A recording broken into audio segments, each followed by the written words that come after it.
Hi, my name is David Fiore, and thank you for watching this video on how to give a great presentation. I've been in training for about 30 years, starting off at a little startup in Alameda, California, where I was the certified Novell instructor as well as the Microsoft operating system instructor.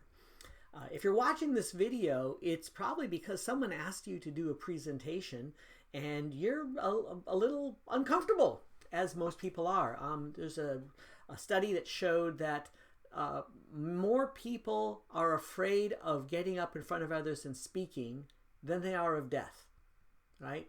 And it's understandable, but hopefully as you go through this short presentation, I'll be able to give you some pointers that'll make you feel a little more comfortable and ready to do that.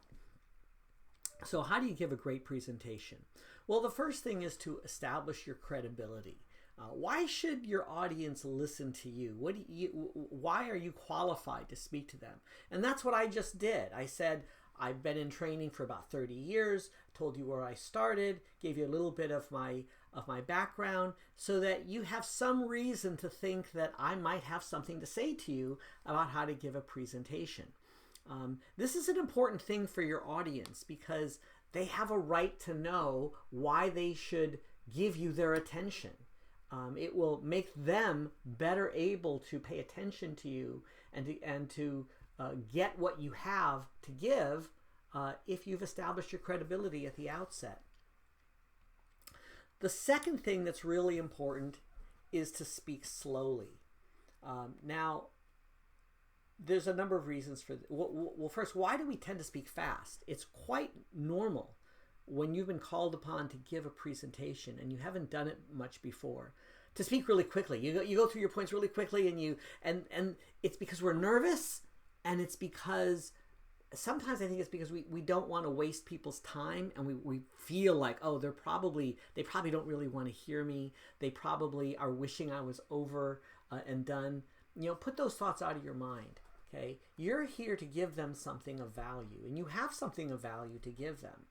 And so if you speak more slowly, one, you sound more credible. You're more believable if you speak slowly. You don't sound nervous. But two, some people are very fast auditory processors. That is, they can hear things and process it really quickly. Other people are a little slower at that. It's not that they're less intelligent or anything. It's just, you know, for some of us, all of our intelligence is in our visual cortex, and some of it's in auditory processing, and some it's for emotional, whatever. People are different. Some people process audio more slowly, and they need more time to think it through. So speak slowly to give your audience the opportunity to absorb what you have to say and to process it. It's going to be way slower than it feels normal to you. You have to consciously slow yourself down. The next important thing about giving a presentation is to know your stuff. Again, this ties back to credibility, right? People have to believe that you have something valuable to say. And if you're asked to speak on something that you know nothing about, it's probably best to say, I really know nothing about this, but here's the thing. If you've been asked to speak, probably someone has decided that, you actually do have something. I'll go back again to my early days as an NT instructor, teaching Windows NT 4.0. So that gives you some idea of how long ago that was. I had just taken the class. I'd only just taken the class, and now I was being called on to be an instructor. And it was very uncomfortable at first because I like to walk in as the consummate subject matter expert. But here's the thing that I realized when I went ahead and did that class is that even though I'm only one step ahead of my students, I'm ahead of my students. I know something that they don't. I have something to give them, and that's valuable to them. But this ties into the second point, is to acknowledge your limits. Many times, even if you are the consummate subject matter expert, someone may ask you a question you don't know the answer. But at whatever level you're at, if someone asks you a question and you don't know the answer, you're much better off simply acknowledging you don't know the answer. Now, with a technical audience, this is life or death, right? I mean, if you try to bluff your way in front of a technical audience, you lose all credibility. You might as well go home. But with any audience, when you can say, that's I don't know the answer to that question right now, but I will research it and get back to you. That's always an acceptable answer, right? And what you're doing at that point is by acknowledging the limits of your credibility, you're building credibility for everything else where you're talking about it with confidence. But secondly, you're also doing the next thing, and that's connecting with your audience. And that's very important, to connect with your audience. And one step is someone asks you a question. You're allowing them to ask questions. That's, I think, a very important thing, to allow your listeners to ask questions throughout your presentation. To me, it's a sign that someone is just not very confident about what they're doing if they insist on no questions until the end. Now, I realize if someone like me is in the room, right, I can really derail a conversation because, I may go off on a tangent. So you got to be able to control your audience and know when they're going too far, when the questions aren't really of interest to the general group. But you want to be able to answer questions. But now on connecting with our audience, there's two things I want to say about that. One is the human heart is tuned to narrative. So whenever possible and where it's appropriate, you want to weave in stories, especially personal stories that relate to your topic. Just like I told you a minute ago about my experience teaching Windows NT. This helps create a picture in your mind, and there could be, even if you can make an emotional connection, that's even better. But weaving narrative and analogy and story into your presentation makes it more interesting, more followable, and ultimately it's going to connect better with your audience.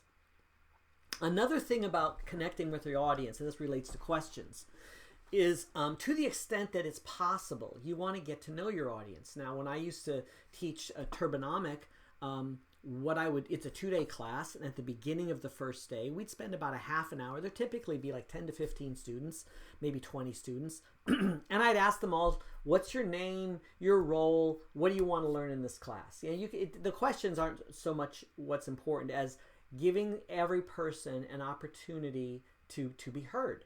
And in doing that, I would also make a practice of saying everybody's name and then saying everyone's name who'd already gone, so that by the time introductions were done, I had everyone's name memorized, at least for the 2 days of class.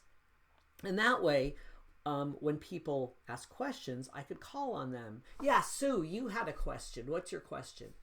Bob, that's a very interesting insight. Let's talk a little bit about that, right? So by using people's names, you certainly make a deeper connection with them, but that also tells everyone else that you're really engaged.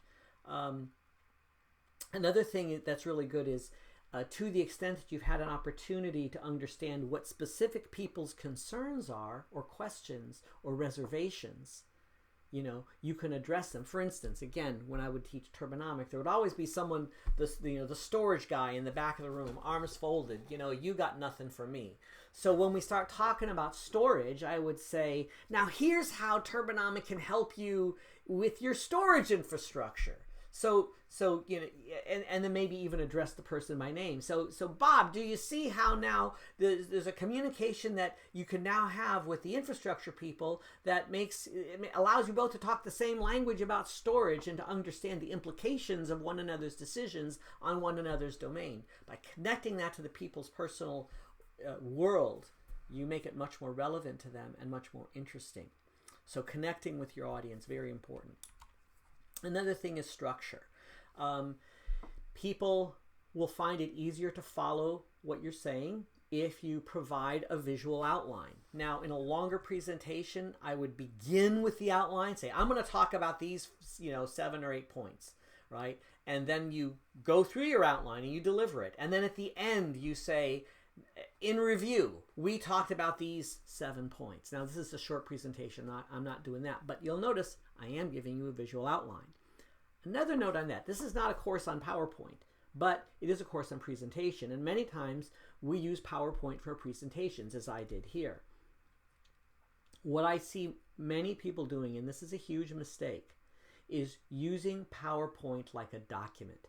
You'll notice there's not a lot of text on the screen. It's just an outline. In my entire presentation, there's, 20 words maybe 30 words at most, right? It's not a lot of words, right? Not a lot of words on the screen. The problem if you put too much text on the screen is that people spend their time reading the text and they stop listening to you. Look, if you want to give them a lot of text to read, make a document. Give them a document.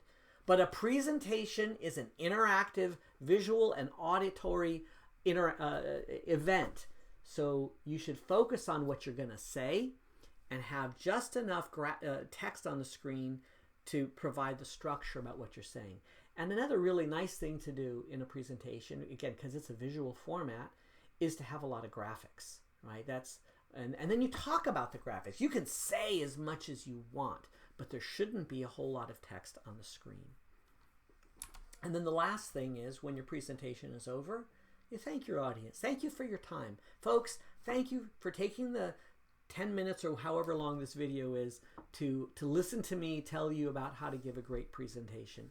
I hope you found this useful, and feel free to reach out to me, david.fiore@ibm.com, if I can be of any further service to you. Have a great day and good luck with your presentation.